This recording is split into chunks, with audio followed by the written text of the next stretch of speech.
Hi, everyone.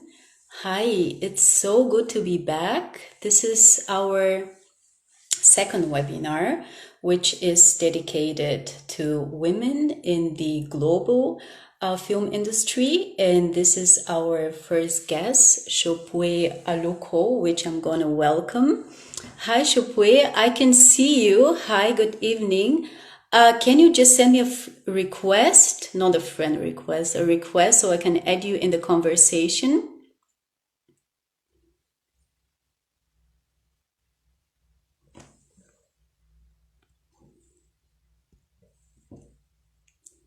Yes, just send me the request because I cannot add you like this.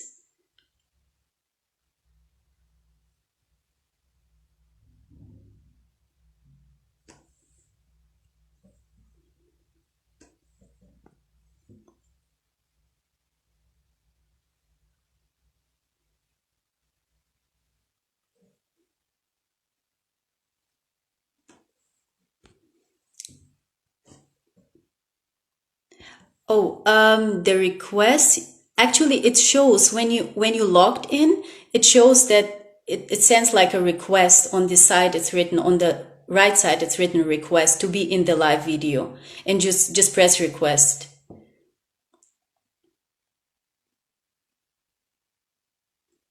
Did you find it?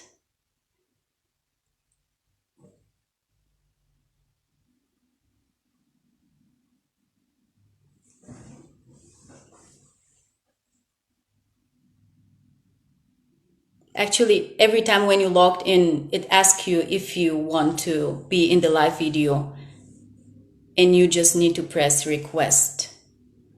Yes. Hi, Nicole. I'm waiting for Shopway to send me a request. Shopway, is it working?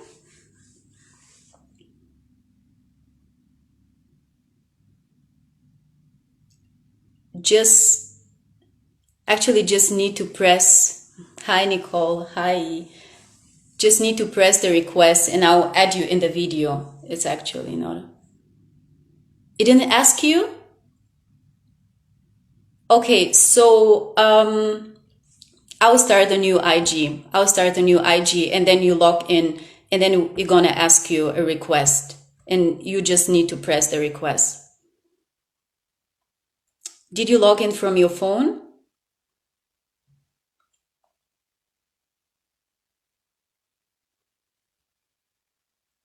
Yes, Nicole, it never shows. Yes, it's better. So we're gonna start, and we are still waiting for some people, so we're gonna start a new IG. Okay, Shope, like 5 minutes, like 5 minutes. Or how many minutes do you need? Like,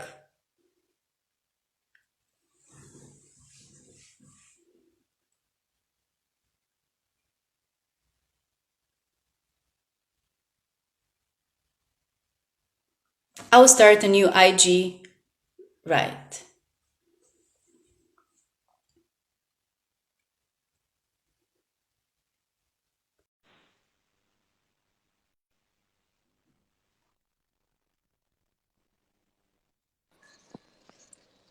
Amazing. Hi. Hi. Hey, we made it. We made it, but it looks like I'm gonna be on my phone. I was okay. There we go. I'm now on my. I mean, it's always the first time for this, and I remember yesterday we were exchanging some emails, and you asked me how it's working, how it's gonna work, but right now you are here. How are you? How are you doing? How have you been? How is your family? Yes, I am great, and thank you for being so patient with me. I'm a little. Sure, sure. Always. They're doing great. They okay. I am having some. You know what? Should I log off my phone? Because I'm having two conversations here.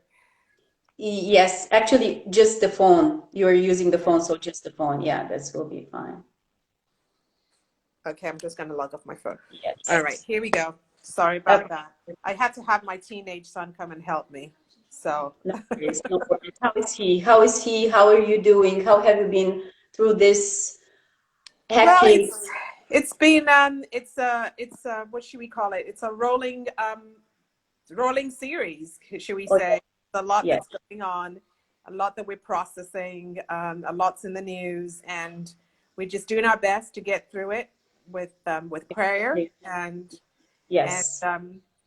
it's good that we have family, so that's a good thing. Great, great. So you've been healthy, your family is going good. You celebrated your birthday, and I want to say happy belated birthday. I mean, I think this is a new generation of being 50. Women are looking better than 30 years old, and you're looking amazing. So happy belated birthday. And I saw some of the pictures from the celebration you had. It was like amazing. Thank Thank you you so much. so much for being part of this webinar. It means to me so, so much. And I think to so many people who are willing and asking me all the time, is Shopway coming? Is she going to do it? And I said, I hope, I really hope that she's going to make it. You Oh, know, wow. what a huge impact you made on so many, so many young black and brown girls, women through your roles in your movies. But we're going to talk about this. So, Shukwe, I think it's very important just to mention you were born in Nigeria. Yes. You grew up in England, in the UK, and you Yes. are currently living in America. So, which describes you as a child of the world. But do you feel as a Nigerian who is living in the US or more as a British American who were born in Nigeria? It depends what day you ask me, because, first and Okay. foremost, I was Nigerian born, and that Mm. is what I resonate the most with, I would say, is Yes. my family, which we're all, my kids. It's funny, we're having this conversation. So my kids are second generation Nigerian American. Right. Right. And so, I was born in Nigeria. I spent very little of my life there. I schooled for a very short time, and then I traveled most of the world, but most of my schooling was in the UK. And as a Right. result, I became a and I became a UK citizen. And Okay. I Okay. moved to the States about 20 years ago, and it was a naturalized citizen and then became a citizen here. So I have dual citizenship with the UK and the US. Okay. Um, Okay. I know that I'm Nigerian born. So a lot of my cultural values are very much Nigerian, as you can understand from your African culture, I saw it on social media. I saw it on the social media. I think it's really amazing. Oh, Yeah. Yeah. yeah. We still live very much like that. We eat Nigerian food. We love it. We're very proud of our heritage. And, so that's first and foremost. And then, my British citizenship is also, I have family in the UK still. Very much resonate with the UK as well. Yes. And then US, my kids grew up here. They were born here. I live here. This is my home.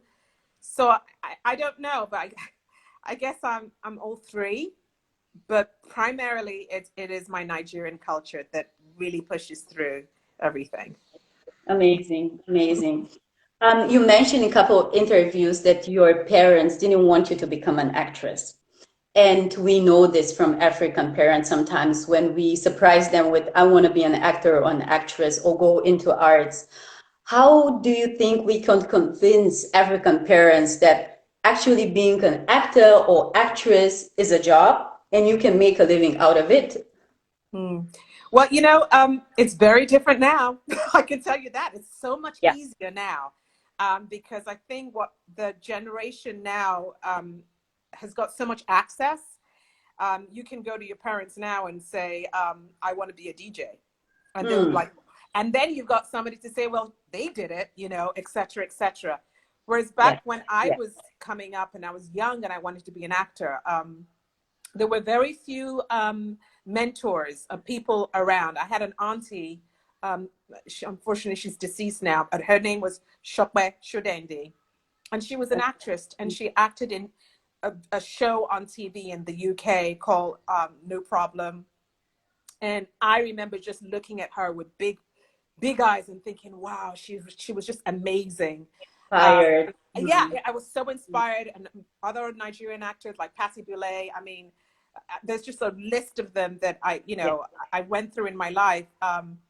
But they were like they were either the outliers that were out there, or they were considered, oh, they're just crazy nuts. You Yeah. know, our parents, our generation just said, oh yeah, they're just that creative, you know, and they couldn't put their finger on it. So it was a little bit more challenging to convince them back then, because we Really. had a small pool of people to choose from. You were either successful or you were just, you know, there was no such thing as in between. You were either successful or you were just chasing a pipe dream.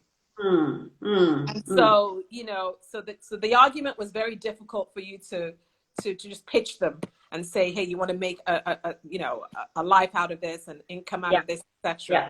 Yeah. Now we have, it's a different thing. You know, you have It's a different actors. innovation. Yeah. Yeah, Yes. you have Yes. everything from gamers who are making a living out of gaming. You know, I have these conversations with my sons and I'm saying, why are you on the game all the time? Well, mommy, look at Ninja, look at this. And I'm just like, okay, all right. I gotta refurbish my argument again now, you know, because there's just so much out there. There's a lot of streaming content.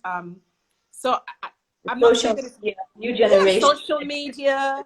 There's media. so Yeah. much more reality TV. So there are other avenues to success now than they were back when I was younger, I would say, but it's still a tough pitch for our African parents who are traditionally about, you got to be the doctor, you got to be the lawyer, you got to be the engineer, because these are hard, fast, you know, areas of employment that we know that you're going to make a paycheck and that's it. So, but yeah, But it's not it's going to be one of these parents, one of these African parents that say, no, I don't want you to go into arts or become an actress or filmmaker or something like that is connected to arts. So it's yeah, a generation based. Yeah. Yeah. it's a different generation. But what I will say is that get your education. That Mm. is so important, particularly in this business. So A, you have something to fall back on, and B, you can use your knowledge that you've acquired to really Yeah, manage yourself as a business, because at the end of the day, it is a business. it So you is. need to understand your financing, you need to understand your brand marketing strategy, you need to understand your vision, your mission, your goals, because you are your brand, and you need to understand how to manage it effectively and not leave it in the hands of others. So yeah, education is still paramount. Great, great, very important point. Sope, you were working in Hollywood as an African actress, not even African American actress. We know for African American actors and actresses how difficult it is to get roles. What is it for an African Mm. actress to get a role? How, let's be honest, how difficult it is. I'll be completely honest, Alina. It is still a little challenging. Uh, I'm so glad that movies like Black Panther have paved the way Yes. for others, and it's kind of like the world is finally looking at Africa and thinking, "Wow, Oh yeah. we've got great content. We've got great stories. We've got the best stories, honestly." I was talking to a Nigerian filmmaker just the other day, and we agreed we have the most incredible stories. And if Mm, you look now at the stories that you see streaming on TV or film, don't you see there's a running theme that a lot of that are based off African stories? yeah. Oh Yeah, yes. there you Yeah. go. So once upon a time, our stories were being told through another voice. I'm liking the fact that we're going through this surge of us telling our stories with our Mm, own authentic voice. So to answer mm. your question, it is still a little challenging to as an African actor um, to go into mainstream, etc. But I Yeah. think things are slowly beginning to open. Doors are beginning to open. Mm, Shows and producers, etc., are beginning to see that there's value and there's a major audience that's out there that wants to hear our stories. And you know, an example of that is Netflix. If you look at a lot of the Netflix shows, there's a lot of African content there. It And, is, and and yeah, more coming, and they're willing and they're ready to work with African filmmakers. And absolutely. yes, yes, it's there. The content is there, and it's much more to come. Yes, Absolutely.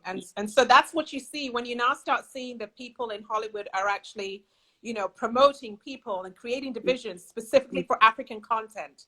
Then you know the power of the dollar, because that's exactly what it is. So yes. hopefully that will, it's still a slow migration, but hopefully, it gets better. We hope, but I think it's not just hope, but it's realistic hope is there that it's changing, and we see the changes. We experience the changes like daily. Shupwe, you played in one of the major Marvel movies, from Black Panther, the Venom, alongside Viola Davis, and How to Get Away with Murder, one of my favorite series. And it's also another one question connected to how difficult it is for Black female actresses, not just to get a role, but to get a role in such a major Hollywood movies. Um, I wish I could give you the best answer to that question. That it's, um, honestly, I'm a religious person, and I was Mm, just having this conversation with my husband this morning, and he was like, "Oh, your role in Black Panther," and God only got me that role, honestly, because I mean, everybody wanted to be in it, and I sure. actually auditioned for a total of 6 times for that Wow. film, Wow. different roles. Wow. So when they say what's for you is for you, it will come It is. to It you. is. So I mean, I don't know if you know my story, but I auditioned initially for the Queen role, the Queen Mother role, I Angela didn't know. Bassett's role. Yes, so I auditioned for that, and I didn't hear anything. Then I auditioned for one of the tribal elders, I think, and I auditioned for another role, a British role, and then I knew the production was starting. I knew I wanted to be in it, and the production was starting, and the window was getting smaller. So I was like, oh, I didn't get anything. Then Yeah, yeah. I get a call, and my agent at the time said, they have a role, but it's one liner. It's just one line. Okay. I don't know what it was. It didn't even have a name. And Mm, she was like, I don't think it's worth your while. You're going to have to fly in and meet with the producer and the director. I said, hang on, rewind. I get to fly in, because at this time, most of the, auditions were self-taped. So you don't know who it's going to. It's just going into this black hole, and you don't hear anything. But the fact that I get to audition with the producer, with the director, with all of the casting from LA, etc., even if mm. it's for one role, I said, yes, I'll go. I'll do it. I'll fly myself in, and I'll do it. And fast forward that, I ended up not only not booking that role, but I got a call saying they booked you, but they created a role for you. And Wow. that is the role. The reason why I say this is because God has a way of making everything happen to the way that he tested if I had the humility to take on that one line role, which I did. I could see the wisdom of being able to see past that and know that I would have the opportunity to have the audience of the director and the producer in the room, and the casting directors, etc., But and blow them away with the skill that he gave me, for them to now reconsider that maybe we need to look at her in something that's different. Yeah. So you a were one still line, no thinking Black name role that Panther. was going to work for one day ended up being a name role that ended up working for 6 weeks I and being mean, part of the main. So you were that's you why were you were you were created for this role, and I've seen this movie so many times. I have it like on a DVD, and for the next generation, for my children, and like I love you in this movie. And let's talk about Black Panther. Actually, we just started it. What was like when you got the role? What was the very first feeling you experienced? What it's because as you said, it's connected to spirituality, and also the role that you have is transporting and portraying the spirituality on which African cultures are built on. It's Feeling when you were playing, when you were into this role, that actually you were living it in your life? you know what, I have to go back again to just the way God blows me away, because even though I'd booked the role, first of all, I couldn't tell my family I'd booked it. So everything has to be quiet, because you sign NDAs. You sign NDAs to the wazoo. You sign NDAs just to breathe, when you're on set, etc. Because they don't, Yes. Marvel is very, very tight-lipped about sharing information, etc. So I go on set and I don't even know what I'm wearing. I have no idea. I didn't even know my lines. I didn't have Wow. my lines. I had nothing. Your lines are given to you on screen, and they immediately disappear 24 hours. And then, you're given papers with your name on it. And if you lose it, they know it's you. It's very tight security on Mm, there. So the first mm. day I'm in the trailer, and I'm getting to be fitted for my costume, by Ruth Carter, who, She phenomenal. Oscar for this, what she has done. And let me just say that I told her that she was going to win an Oscar. And I'm sure many people did. Wow. But when I went there, something just overcame, and I said, I think this is bigger. And she's like, oh, I've always, she poo-pooed it, and she said, oh, I'm not gonna. And I was like, Ruth, I think this is it. This is the one that's gonna get it. So Yeah. I was Yeah. literally crying when she got it. But I got into the trailer, and she had all of these like 6 outfits, different colors to be worn. And I already had my favorite. And one thing in the business is, whenever you have your favorite, don't let the costume designer know, because they're gonna go with the one that you don't want. So I had my poker face going, and I'm just like, I'm liking this silver one. And she's like, well, Ryan's gonna have to select it at the end of the day. And I was like, oh, okay, or whatever. And I knew there was this purple outfit that I was not in love with, but it was just whatever. Because it was not your color, or it was because of the No, outfit? it was just blah. I just thought it was blah. Okay. It didn't have a dazzle. It didn't have anything. Whereas the other one was more shiny and glowy, and it looked so great and regal and all that stuff. Mhm, mhm. And so I get into my trailer when we start filming, and guess what was on there? It was the purple outfit. I was like, I was, but then I got on set, and guess who had the exact same purple outfit? Forrest Whitaker. I Wow. had no idea that he was my teacher, and our scenes were every time Mm, mm, together. mm, So mm. see, here I am thinking, yuck, yuck, yuck. Purple, the kingdom colors, Yeah. specifically for the shaman, playing the shaman, the spiritual leader. So Mhm. I'm just saying that all of these things were planned even before I even knew it. Everything was planned and fashioned, Yeah. and the fact that I Yes. was playing a spiritual leader, it was all very God planned. I call it God planned and God winked, because I believe God winks at us all the time, and he smiles and he just says, I got you, girl. You didn't even know. And I was like, okay, all Just right, be I get patient. Just be patient and lay down, and it. everything is gonna happen. This is actually very important because yesterday I watched Harriet Tubman's movie. I went to the cinemas. Cinemas in Germany are open back again. I'm so happy for this. And I saw that the story was portrayed in a very different way that me and my friends were expecting. Did you see the movie? Did you watch it? Oh yes, I actually met Cynthia Rovio afterwards, and I Yes. posted that picture on my Instagram, and we had a really great conversation about, and God is very present in her life. She has a Yes. true connection. She actually even has um, a spiritual mentor that Mm, mentors her and mm, prays with her. mm. As you would see, the whole movie is very It's very, symbolic of how yes. God moved in Harriet and made her Yes. do all these things, because there was a Yes. bigger and higher purpose that she was there for.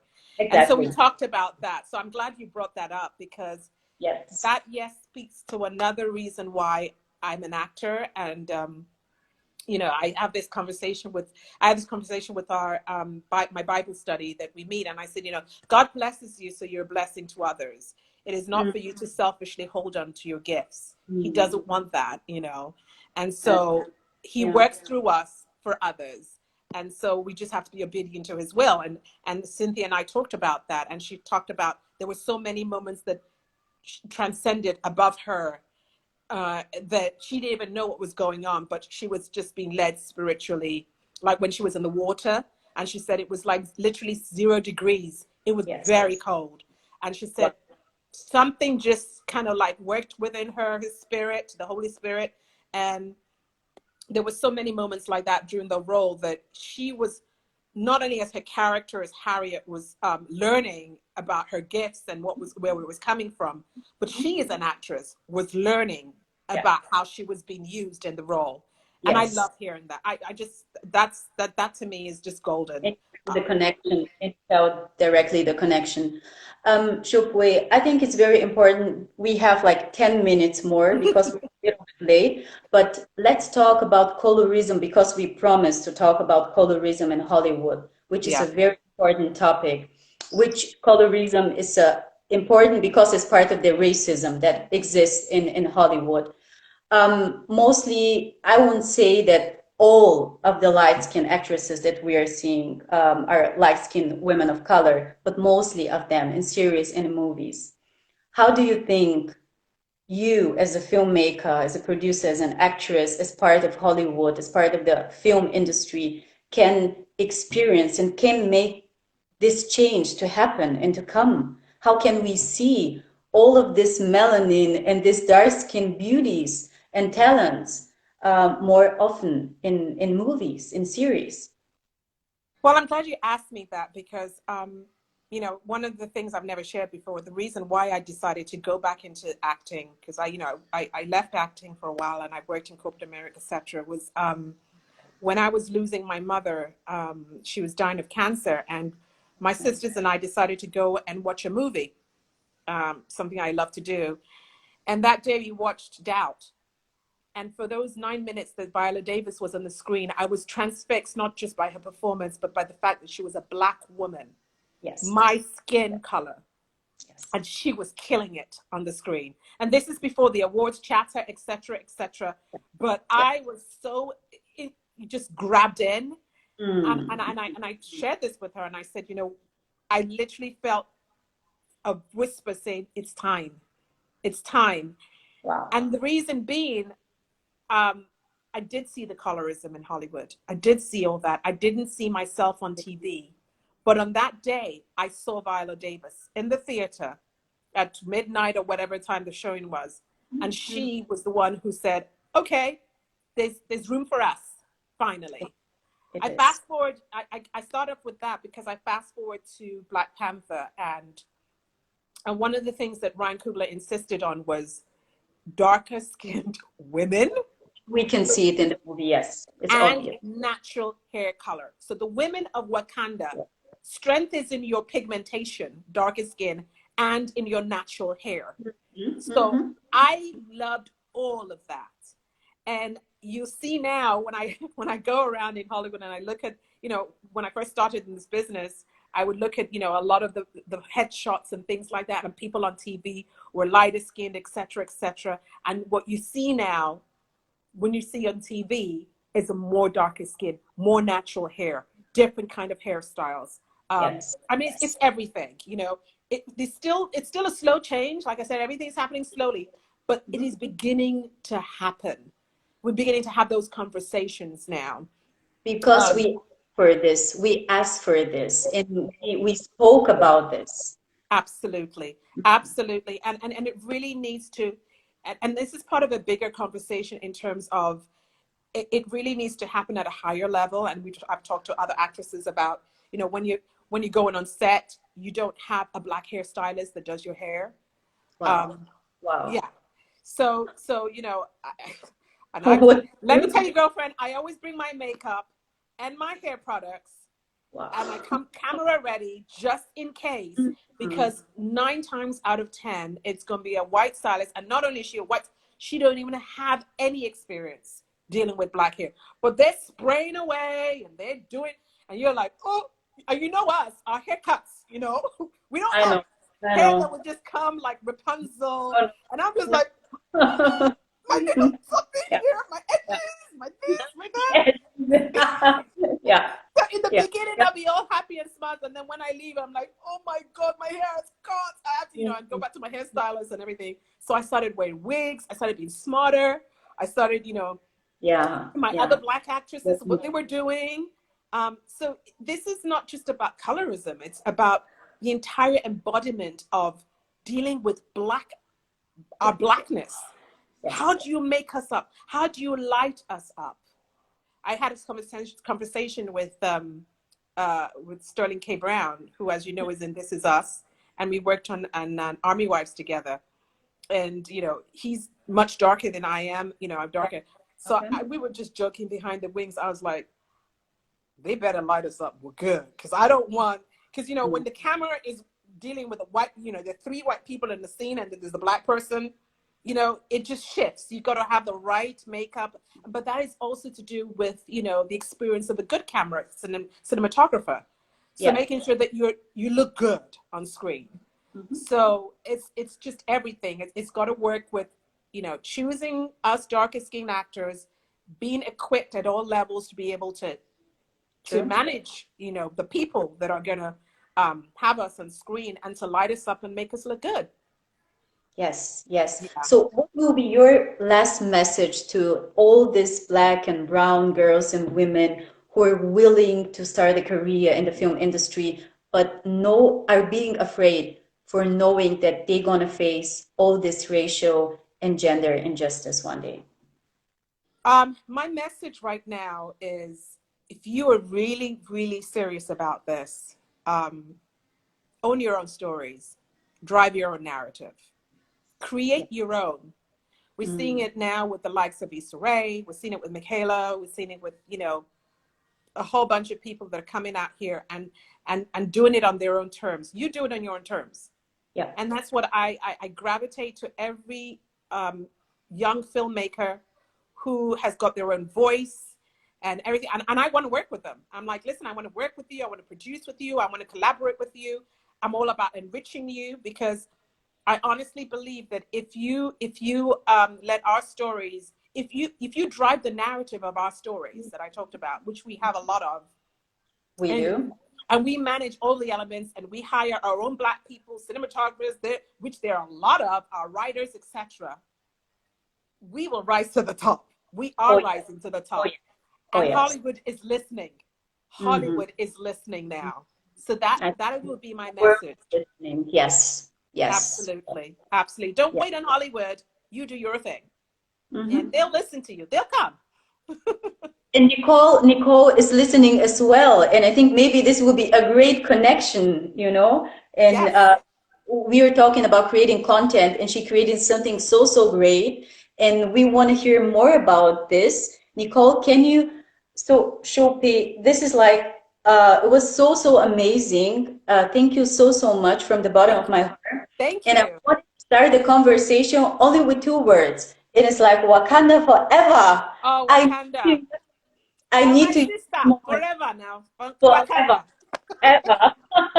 Thank you so much. Stay blessed, you and your family. Stay healthy. We definitely gonna keep in touch. And if we have a chance, we're gonna make more IG lives. We're gonna make more inspirational content for our community that needs us. Absolutely. Thank you so much for asking me as well, Alina. God Sure. bless you. God keep you. Bless you. And, you're doing great. And I love that you reached out to me. I feel so humbled. Definitely.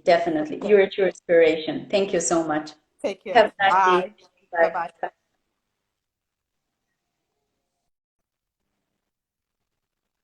So I'm waiting for Nicole to send me a request.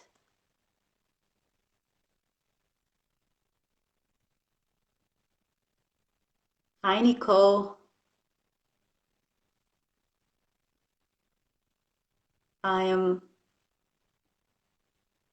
Can you please just send me the request? This is the hardest stuff of an IG Live, for getting a second person. Yes.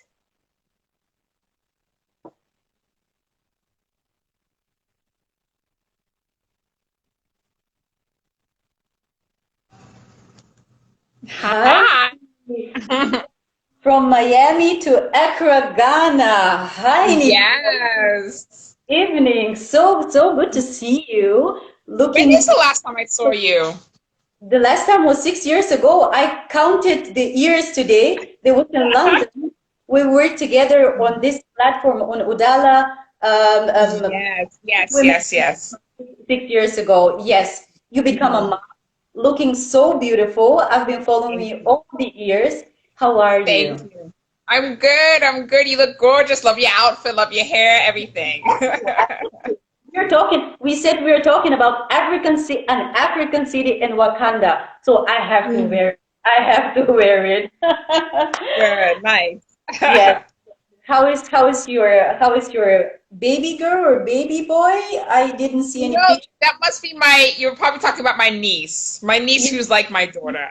The pictures with the baby, so you never know Yeah, that we. Yeah, yeah, yeah. yeah, my niece. But like Great. my daughter. Nicole, I think Mhm. we don't have so much time because IG cuts like after 60 minutes, 60 minutes. Okay. So we just starting with Yeah. you started working as a social media coordinator for the World Bank, and you got Mm-hmm. entertainment business in the film industry. How did your Yes. journey start?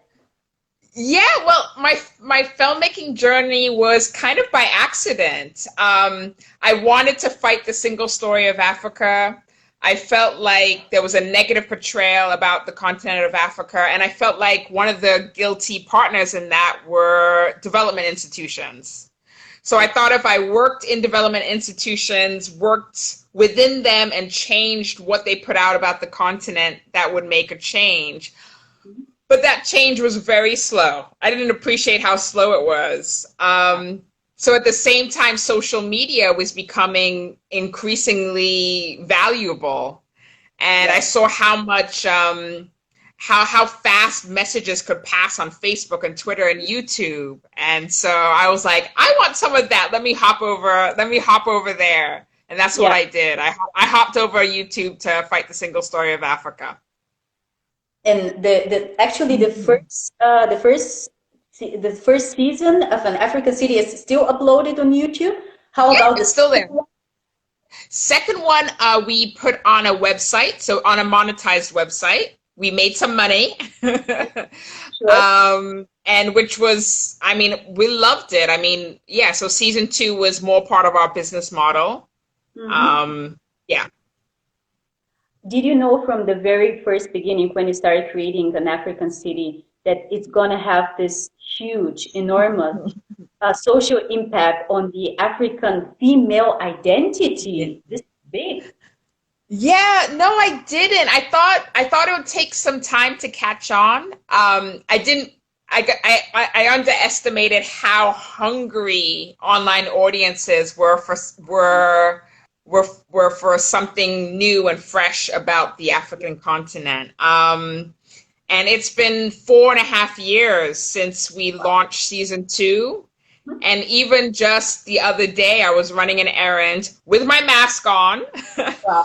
and somebody stopped me to just say, "Wow, thank you," and to say that the reason she moved back to Ghana was because she watched An African City, and because she was a fan of An African City, she felt like she needed to come home. So, yeah, I didn't realize the show would have that big of an impact. Mm-hmm. You Yeah, are revolutionary filmmaker, not only because you are an yes, that's you kind. are not That's only because kind. you're female filmmaker has who has created a content on the African continent, but because you shape a whole generation of women who were Mhm. ready and who were willing to start talking openly about sex, about being single and enjoying being single, about fashion, about love lives. What Mhm. were one of the biggest challenges you were going through in shaping this generation of African women? Yeah. Well, it was just important to me that we had representation, that we were telling our own stories. Yeah, it was just important to me, so it just had to be done. I just had to do it. There was Like on a it, personal, it's also on a personal level, very, not just very important, but can we like see it's Nicole's story somewhere there in an African city? Of course, of course. There's definitely a lot of it that is based on some of my own personal experiences. I think when you're writing, it's great to write from an honest place. It's great to write what you know. So I certainly did that. I certainly wrote about there's when you watch An African City, a lot of it's my experience returning to Accra. But it's also the experiences of my girlfriends, like friends in Accra dating, friends dating in Lagos, friends who I knew were dating Kigali, friends who I knew were dating in Johannesburg. It was, yeah, I definitely tapped into real experiences of women throughout the African continent. But not just women on the African continent. I think it changed stereotypes of being a woman all over the world. It's like you have Yeah, an African city is just a platform. It's a movement, as you have mentioned amen. times. Yes, it Yes. is. And we want to talk about this. We want to talk about our problems and seeing this good-looking, poshy five ladies talking about this. You feel like, I want to talk with my girlfriend also about this, and it's not bad. And this is what Yes, exactly. Africa created. So, in college, I was very religious. So, the church I was with would not let me or would discourage college students from watching Sex in the City. So, I didn't Right. watch Sex in the City until a few years after the entire show had wrapped. But when I watched it, I was like, wow, the way these women are talking about sex and dating and love and romance, the way they're being so open about it, there's something so freeing about it. Okay. And obviously that show, the audience is for American women, some would argue white American women. So for me, it was just like, well, what can I do to kind of have this to give the same gift to African women, this gift of feeling free. Where we know that sexism is such a stubborn stereotype that still exists in the African community, Yeah. unfortunately, and it's kind of like holding African women, no matter if they're filmmakers, entrepreneurs, holding them down and holding them Yeah. back, not using their voice because we have, I always say, we have our voices. It's just we need Yeah. to power to use our voices, and this is Exactly. what you did. Exactly. This is what you did. Exactly. Well, I didn't wait for anybody. You know, you have a voice. Just do what you can with the tools that you have in your hand. You know, I wasn't going to wait for anybody. And you did it in And that's such. my advice to other filmmakers who want to tell stories. Just do it. Just do it. Just do it. This Yeah. is an important message for us women. Just do it. If you're willing to do it, just do it. Don't talk about this, do it, plan it. And yeah, we want to talk about fashion because it's our journey. Fashion. Yes. And African Beauty is a fashion-based show, powerful fashion-based show. Do you think that this so-called new African fashion can be used as a powerful tool to bring African consciousness to a global Yeah. audience, the whole world? Yeah. Yeah. Well, you know, it's really for us. So I was born in Ghana but raised in the States, and now I'm back in Ghana. But when I look back to my teenage days in New York, I was aspiring to brands from Italy and France. I was aspiring to one day wear Gucci and Louis Vuitton, you know. So why is this 13-year-old black Ghanaian girl in New York aspiring to European products? And so I had a mind shift when I returned to Accra and I started learning about designers on the ground like Christy Brown and Afro Mod Trends and Ameo and Bombshell Factory from Liberia and Mina Evans. And I was like, these are brands that represent me. And these are brands that care about me. These are brands that care about the African woman. So why am I not I want a show that highlights these brands, these African brands, and celebrates them. Yes, That's yes, it had to be. The show had to be the show had to do that. it had to do, and it did it, and it did it in the best way. Amen. Amen. Let's I wanted 13-year-old black girls around the world. I wanted them aspiring to wear Ghanaian, Nigerian Kenyan, Rwandan brands, and even white girls. Like if I'm a black girl aspiring to wear Gucci, let a white 13-year-old girl aspire to wear Christy Brown. That's how I saw it. But Christy Brown is making so many beautiful things, like Yes. not in general, and it's so Mhm. beautiful. I think women all over the world can relate to her fashion, and she's so Exactly. open-minded with creations. So you did it like great in the way you collaborated, and we have this five poshy, extraordinary, beautiful actresses, not just with clothes, but owning this clothes. So how Owning, I love that. owning this clothes. So how can you not want to be like them? And as Yes. I spoke with Sope, she said that Ryan Coogler wanted to cast dark-skinned Yeah. actresses with natural Yeah. hair. And this is what you Yeah. did. We have the Yes. variety. We have Before Nigeria. Ryan did it. Before Yeah. Ryan did it. I was there. Before Ryan did it. Before Ryan, I mean, for me, again, growing up, I just was getting this message from Hollywood that, I mean, if you look at, the roles that won certain awards, or it was light-skinned women. It just constantly, I felt like there was this constant message that light-skinned women were the definition of Black beauty. Yeah. And growing up, I just knew there was something wrong about that. There was something wrong about that messaging. And so within African City, there's 5 women. What I love, there are an array of complexions, Oh, yes. and that array of complexions, that's Black beauty. Yes, yes, amazing. How do Yes. you think, first of all, do you think that African feminism in the film industry exists? And if yes, how do you define African feminism? Yeah. I mean, for me, African feminism is anything that kind of fights the system, right? So exactly, if our whole life we've learned that the definition of beauty is from a is a Eurocentric standpoint, well, I'm going to Yeah. fight that. If if the world tells us that sex is not for women, Hmm. I'm going to fight that and say, no, sex is for women and it's for them, it's for us. So for me, yeah, African feminism definitely exists. And my work, I hope, will always be that in some way. Hmm. I just, Yeah. my first question to Shopee was, what does she feel like? Is because she was born in Nigeria, she was raised in the UK, and now she's currently living in the US. You Hmm. were spent so many years, you studied, you lived in the US, and you came back to Ghana. As you always say, you don't say Ghana, but you say home. And I love it. Home. Every time when Home. you go, it's like home, home. Exactly. How do you feel? Do you feel like as a Ghanaian?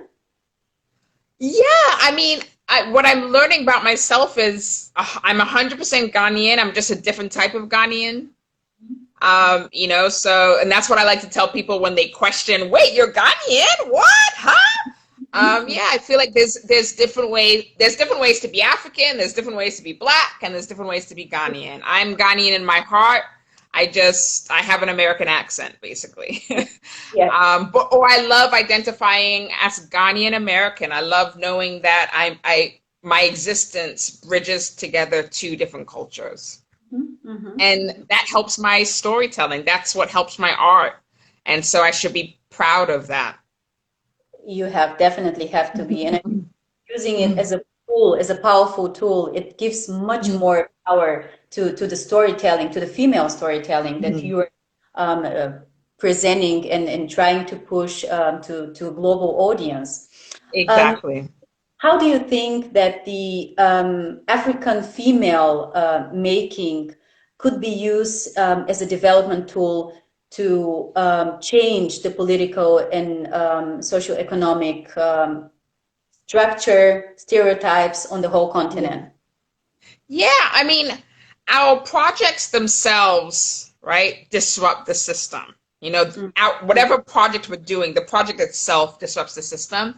However, you know, one day I was watching Lady Bird, which I would kind of describe as a white girl in high school applying for college. That's how I would describe this movie that's been nominated as so profound. But I said to myself, I one day want to be able to create projects in which a black girl, a black woman, is simply just living. you know, just simply living. It's simply doing something as mundane as living out her last year of high school and applying for college, and yes, you add in the dynamic between the mother, her and her mother. But yeah, I mean, I think my form of revolution is I just one day want it to be that our stories can just be us simply living. Mm-hmm, mm-hmm. And that's my ultimate goal. Yes. Do you think that this creation of a Hollywood stereotype for black, not just black actresses, but black, not just black women, but black people in general, that Hollywood created, could be changed by starting creating our own content? Do you think that this is the only way that we can do it and start? Because it affects a whole, not a whole generation, but it affects how white people are seeing us. Yeah. Even though something I've learned, okay, so when I first started in African City, I admit I might have been doing it partly because of the white gaze. How do white people see us? How do white society see us? I've let go of that. It's now about how we see ourselves,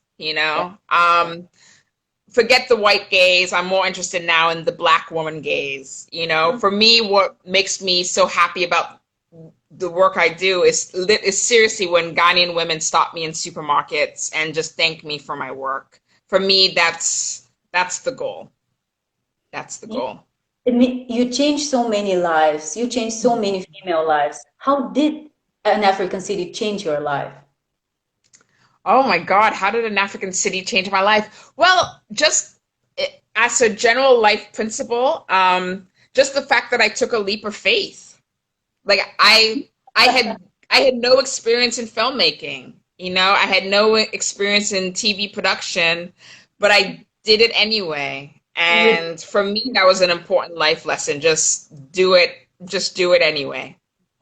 Just do it. So this will be your final message to all black and brown and white girls, females, watching us and going to watch us even later. What will be the message you want to just send and spread all over the world for everyone for all females who are feeling not sure, being afraid to do something? It doesn't matter. In film industry, it's something. Yeah, well, to go out there and tell their stories, and do not be afraid of your story centering around Black women. When An African City came out, I heard from so many guys who were like, well, what about us? What about us? No, this story centers around Black African women. When people complain that, oh, what about their families? What about their families? No, this story centers around these African women. When I talked to networks in LA, they wanted to add the white character or the American roommate from out of town. No, this story centers around African women, and I should not feel bad about that. Again, I should, as a storyteller, I take pride in that. And so that's my advice to filmmakers. Do not be afraid to center your stories around African women, around Black women. That's the only way we're going to change the system. Exactly. So a system changes only if we take action. So it's time. Exactly. Nicole did it. She did it. She did it from a film entertainment background, and she did it such a beautiful way that she changed our lives. She changed female lives all over the world. So just do it. This is something. Just do it. Just do it. Yeah. Nicole, thank you so much for seeing you, for experiencing this from you, getting all this knowledge, and just being present, just being in the moment with you. Thank you so much. Thank you. Yes. Bye-bye. Bye-bye. Thank you. Bye.